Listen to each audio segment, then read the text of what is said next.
You have been told bladder cancer surgery is part of your plan. Here's what that actually means.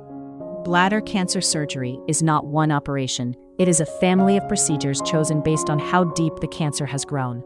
Doctors divide bladder cancer into two groups, one that stays in the lining and one that invades the muscle wall. TURBT is the first surgery for almost every patient. A thin scope goes through the urethra, and the tumor is shaved off. The removed tissue is sent to a pathologist, who confirms the type, grade, and how deep the cancer has grown. When cancer has invaded the muscle, guidelines commonly recommend radical cystectomy, removing the entire bladder and nearby lymph nodes. Surgeons may operate through one open incision, several small keyhole cuts, or a robotic system controlled from a console.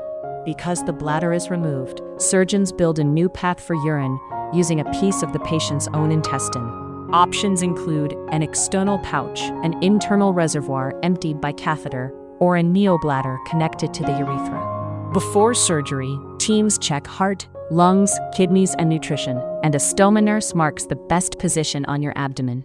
After TURBT, most people go home the same day. After bladder removal, hospital stays are usually 5 to 10 days. Full recovery after bladder removal often takes 3 to 6 months. Energy, appetite, and stamina return gradually, not in a straight line. Risks include bleeding, infection, blood clots, and changes in sexual function. Lifelong follow-up scans and checkups are part of care. Did you know you can get this treatment abroad at the same quality you'd get in the US or Europe for a fraction of the cost? Ginger Healthcare is one of the world's most trusted medical travel companies.